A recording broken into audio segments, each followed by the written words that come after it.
여러분 안녕하세요. 해커스학원 토익 LC 윤이나입니다. 지금부터 8월 11일 토익 총평을 시작하도록 하겠습니다.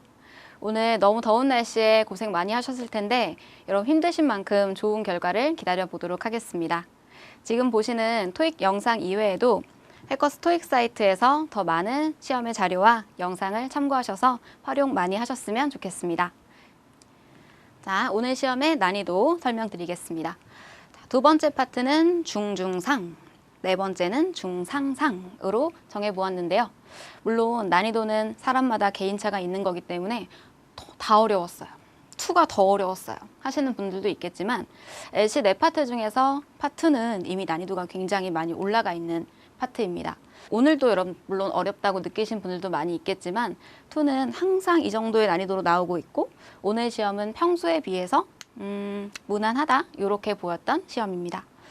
항상 2페이지가 이렇게 가운데로 나뉘어 있잖아요. 왼쪽 부분에는 문제가 조금 많이 까다롭진 않아요. 오늘도 마찬가지였어요. 왼쪽에서는 좀 술술 풀리는 느낌인데 오른쪽에 한 24번부터 후투투툭 하지 않으셨을까라는 생각이 좀 들고요. 그 부분에서 제가 상을 드렸습니다.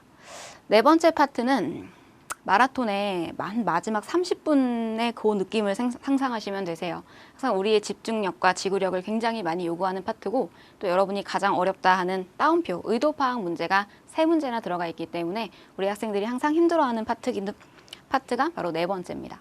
오늘은 의도 파악 문제와 시각자료 문제가 조금 헷갈렸을 것 같아서 제가 난이도를 조금 올렸습니다. 자, 우리 그러면 두 번째 파트에 문제 출제 경향 분석 들어가겠습니다.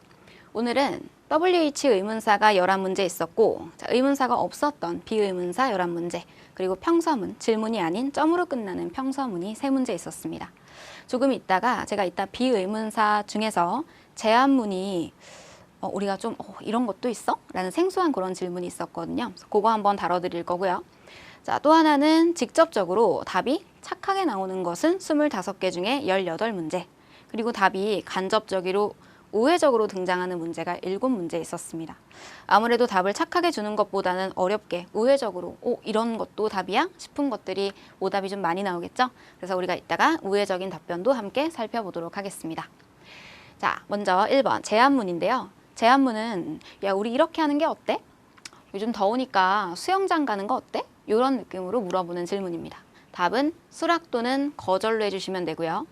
자, 첫 번째는 Why don't you? 그럼 저기 보이는 why는 실제로 왜라고 해석하지 않는 게 더 편하실 겁니다. 묶어서 자, 지금 제가 핑크색으로 하이라이트 해드린 부분은 한 단어로 덩어리째로 외우실게요. 자, why don't you는 이렇게 하는 게 어때요? 자, 뒤에는 다 같아요. 여러분 여기 있는 핑크색 표현도 전부 다 같습니다. 자, 한 방에 같이 외울게요. 두 번째는 how about? 역시 이 단어도 어떻게 이런 순간 더 헷갈려질 거예요. how about? 이렇게 하는 게 어때요? 자, 세 번째. 이 질문이 조금 생소하지 않으실까? 자, would you care to? Would you care to? 역시 자, why don't you랑 똑같은 표현입니다. 자, 우리 저녁을 위해서 우리한테 join하는 게 어때요? 같이 밥 먹는 게 어때요? 라고 할 때 3가지 표현 why don't you? How about? Would you care to? 전부 다 하나로. 자, 우리 이런 질문이 나왔을 때 할 수 있는 말은 수락 또는 거절이다. 자, 우리랑 같이 밥 먹는 거 어때? 하고 물어봤을 때 좋으면요 이렇게 얘기해요. Sure. What time? 그래요. 몇 시에 가나요? 자, 두 번째는 시간이 안 될 수도 있죠. 오늘은 제가 다른 일정이 있어서요. 죄송합니다. I have other plans tonight. 하면 이거는 거절하는 정답이 될 수 있겠습니다. 자, 오늘 제안문 조금 새로웠던 Would you care to? 요만큼 기억 잘 하시고요. 두 번째, should 조동사입니다. 그럼 should 조동사는 거의 매달 시험에 항상 나오고 있는 조동사인데 나올 때 상대방한테 조언을 구하는 그런 느낌으로 해석해 주시면 더 좋으실 거예요.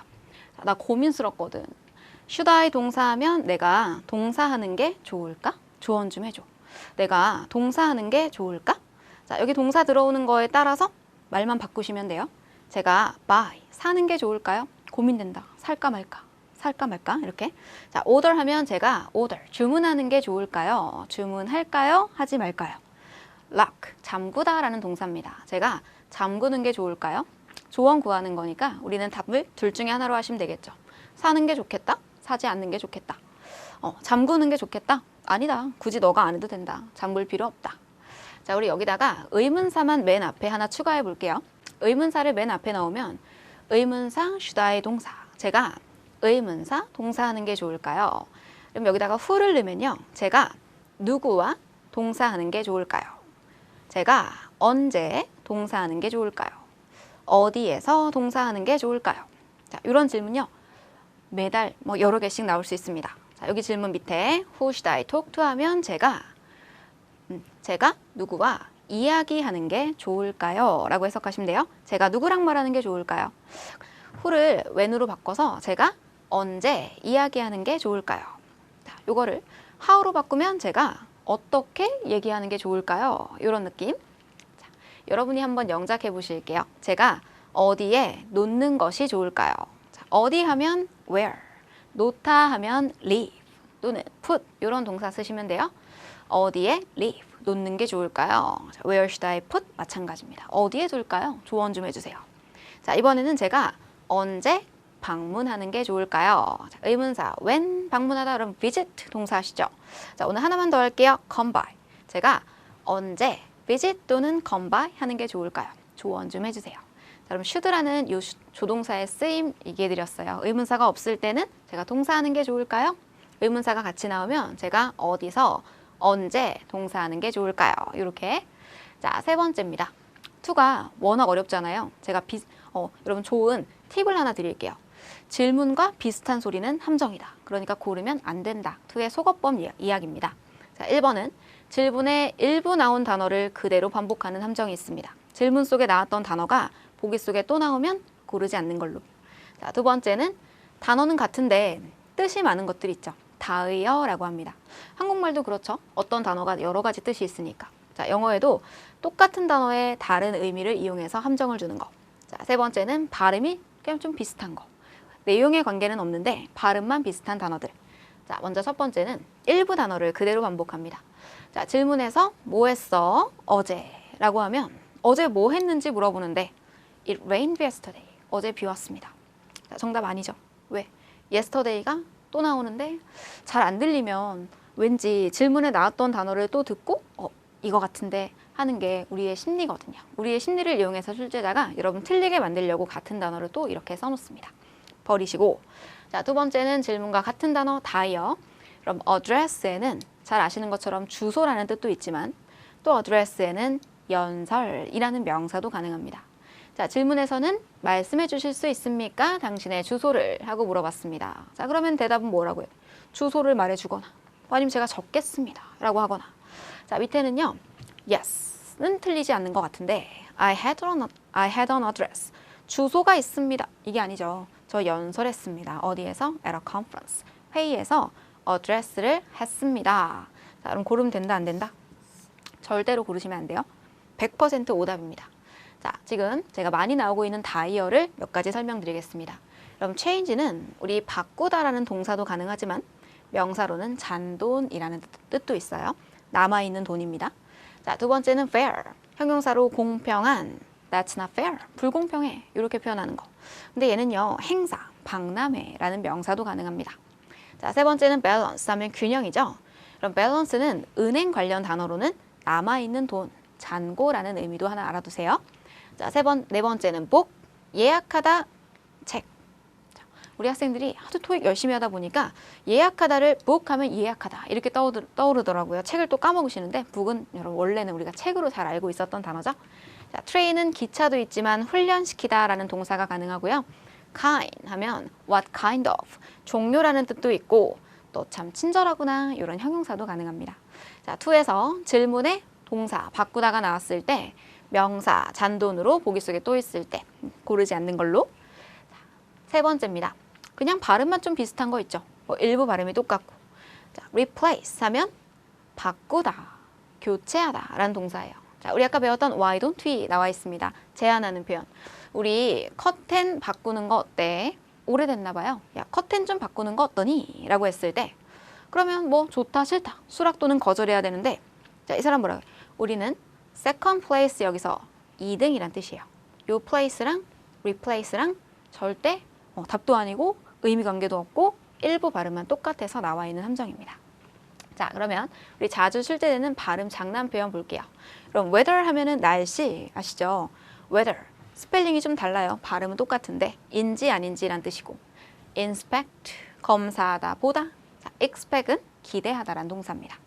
자, reception은 환영회란 뜻도 있고요. receptionist 얘는 접수원이죠. 자, 이렇게 일부 발음이 똑같거나 라임이 맞거나 같은 단어인데 뜻이 많거나 자, 컴퓨터, commuter 통근하는 사람 매니저는 매니지는 동사로 관리하다는 뜻이고요. 얘랑 같이 잘 나오는 게 매니저입니다. 상사, 보스란 단어. 리뷰하면 검토하다, 보다라는 동사고 view 얘는 경치라는 명사가 있습니다. 자, 그럼 이렇게요. 2에서 비슷한 발음은 단 1%도 정답이 될 수 없기 때문에 워낙 어려운 파트 버리면서 정답이 좀 가까워지시는 방법을 선택하시는 것도 좋은 방법입니다. 자, 4번째. 우리 아까 우회적 답변 얘기 잠깐 했었죠. 답이 쉽게 나오면 풀어요. 우리 학생들이. 맞아. 이렇게. 근데 우회적인 답변이라는 것도. 근데 우회적인 답변도요. 매달 새롭지는 않습니다. 우회적 답변 많이 하다 보면 그것도 우회적이라는 느낌이 안 들 정도가 그런 스킬이 만들어집니다. 여러분도 많이 보시고 이런 거 하는 방법은 질문과 내가 생각하지 못했던 답변을 짝으로 외우는 거야. Q&A식으로. 이렇게 물어봤을 때 이런 대답도 나오는구나. 자, 질문이 언제 시작해요? 라고 물어보면요. 우리 보통 언제요? 라고 얘기하죠. 내일요. 몇 월 며칠에요. 뭐 2시에요? 하면 되겠는데 자, 언제 시작하나요? 했는데요. 확인해 볼게요. 라고 하는 거예요. 확인해 볼게요. 자, 이럴 때는 체크해 볼게요. 라고 하겠죠. 자, 아니면 우리 2에서 아주 유명한 천하무적 문장입니다. 무조건 정답이라서 확인해 볼게요. 똑같습니다. 자, 다음 제 3자를 이용하는 대답인데요. 언제 시작해요? 하는데 저는 잘 몰라요. 근데 매니저는 알 거예요. 그래서요. 제 매니저가 저 알려줄 겁니다. 아직 이 사람은 알겠어요? 모르겠어요? 저 모르겠죠. 매니저가 아직 말을 안 해줬거든요. 그렇지만 매니저가 알 거예요 라고 하는 건 매니저가 저한테 나중에 알려줄 거고 저는 그때 그 답을 알게 될 겁니다. 제 3자를 사용하는 것도 잘 나오고 있는 대답이고 우리 우회적 답변 2가지 확인할게요. 자, 뭘 물어봤을 때 잘 모르겠어요. 제가 알아보고 알려드릴게요. 자, 아니면 저는 잘 모르겠지만 이분은 그 답을 아실 거예요. 제 3자를 사용해서 얘기하는 거. 자, 마지막 우리 2에서 가장 여러분이 많이 틀리게 되는 게 예상 밖의 대답입니다. 우회적 답변하고는 조금 또 다른 얘기인데 이런 것도 대답해? 질문 다 이해하고 A 듣고 B 듣고 C 듣고 이렇게 되면 우리 이럴 때 좀 당황하잖아요. 답이 없는 것 같은데 그 안에서 또 답을 찾아내야 되는 경우입니다. 자, 첫 번째는 어디에서 회의가 being held, 열릴 겁니까? 회의가 열리는 장소가 궁금해서 물어보는데요. 이 사람이 이렇게 얘기해요. 저 가는 길이에요. 자, 어디서 열려요? 그러면 뭐 회의실 뭐 A번이요. 이렇게 해주면 좋겠는데 가는 길이에요 하면 이 사람이 그냥 같이 가요. 저도 거기 가고 있으니까 그냥 저랑 같이 가시면 찾아갈 수 있습니다. 라고 대답하는 내용입니다. 자, 2번째는 오늘 회의로는 어떻게 이동합니까? 보통 평소에는 뭐 택시를 탔던 버스를 탔던 어떻게 갔었나 봐요. 어떻게 이동합니까? 라고 수단을 물어보는데 우리 건물이에요. 자, 오늘은 택시고 버스고 탈 필요 없습니다. 저 이동할 필요가 없습니다. 라는 대답. Can I see? 제가 볼 수 있을까요? 이력서를. 이력서 볼 수 있을까요? 그러면 네, 여기 있습니다. 아니요, 이력서 없습니다. 자, 둘 중에 하나일 텐데. 자, 대답은 아직 구입 광고를 안 올렸습니다. 올리질 않았으면 지원자들이 보질 못했겠고 이력서도 못 냈겠죠. 제가 만약에요, 제 조교 선생님한테 저 이력서 좀 볼 수 있을까요? 저 다음 달에 조교 뽑아야 되는데 그 이력서 온 것 좀 볼 수 있을까요? 근데요, 우리 조교쌤이요. 쌤 죄송해요. 아직 구인 광고 안 올렸어요. 하면 받아놓은 이력서가 없으니 볼 수 없습니다. 라고 하는 대답이 되겠습니다. 우리 2번째 파트는 여기까지 설명드리고 파트 4로 넘어갑니다. 자, 파트 4 오늘 조금 어려웠다라고 말씀드렸는데 자, 문제는 발췌문이 세 지문 나왔고 음성 메시지가 2지문 있었습니다. 공지 역시 2지문, 광고, 뉴스, 소개문이 각각 1지문씩. 매달 발췌문과 음성 메시지가 가장 많이 나오는 지문이거든요. 그래서 우리 4번째 파트는 화자가 홀로 한 사람이잖아요. 홀로 할 수 있는 얘기는 그렇게 썩 많지가 않아요. 가기 전에 우리 발췌문이나 음성 메시지, 공지 이렇게 나오고 있는 주제들 많이 스크립트 보고 가시면 그것만으로도 도움이 굉장히 많이 될 수 있는 파트가 4번째입니다. 그럼 우리 3번째 파트랑 4번째 파트의 문제풀이 방법이 다르지 않은 거 알고 계시죠? 자, 제일 중요한 건 바로 스키밍이에요. 듣기 전에 내가 어떤 문제를 풀어야 되는지 시험지를 미리 읽어놓고 아, 이렇게 세 가지를 준비해야겠구나 라는 걸 하는 게 스키밍인데, 자, 문제를 우리 학생들 보면은 그냥 단어만 가지고 이렇게 끼워 맞춰서 해석하신단 말이에요. 근데 문제를 정확하게 볼 수 있는 게 3-4의 가장 첫 번째로 해야 될 일입니다. 자, 우리가 많이 헷갈려하는 질문만 쌤이 좀 준비해 왔는데요. 문제 정확하게 한번 읽어볼게요. 자, 첫 번째 질문. Who addressing the audience? 제가 이거 뭐 물어보는 거예요? 하고 물어보면 우리 학생들이 화자요. 아니면 청자요. 막 이렇게 말씀하시는데, 일단은 who로 시작한다. 그럼 둘 중에 하나는 맞아요. 화자 또는 청자를 물어보는 게 100% 확실해요. 자, 그럼 여기 청중이라는 단어를 보고 청중이 누구냐라고 해석하시면 절대로 안 되십니다. address는 아까는 명사로 연설이라는 단어가 나왔었는데 동사로는 연설하다, 말하다 라고 해석하시면 돼요. 자, 이 질문은 누가 말하고 있습니까? 청중에게. 곧 말하는 사람이 누구입니까? 화자를 물어보는 질문입니다. 자, 조심하셔야 돼요. 누가 청자야? 이게 아니라 누가 말하고 있어? 청자한테 화자. 자, 두 번째는요. who, for.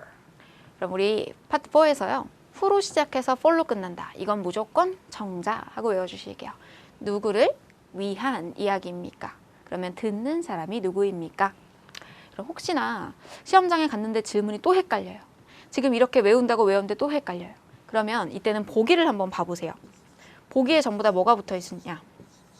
사람들이 복수로 S가 붙어 있을 거예요. 보기 4개에 S가 전부 다 붙어 있으면 이걸 화자라고 생각하면 되세요? 안 되세요? 절대 안 되겠죠. 왜? 네 번째 파트는 화자가 무조건 한 사람. 단수로 보기가 깔려야 되는데 S가 4번 다 있다. 그럼 이건 무조건 뭐를 물어보는 거구나. 청자를 물어보는 거구나 라고 상상하는 것도 하나의 방법입니다. 자, 세 번째 문제는 who, speaker, 화자. 이러면 끝나요. 이러면 안 돼요. 자, 뒤에 있는 talk to까지 꼭 확인하셔야 됩니다. 화자가 누구에게 말하고 있습니까? 자, 얘는 청자를 물어보는 질문이에요. 자, who로 시작하면 무조건 뭐 아니면 뭐다? 화자 아니면 청자.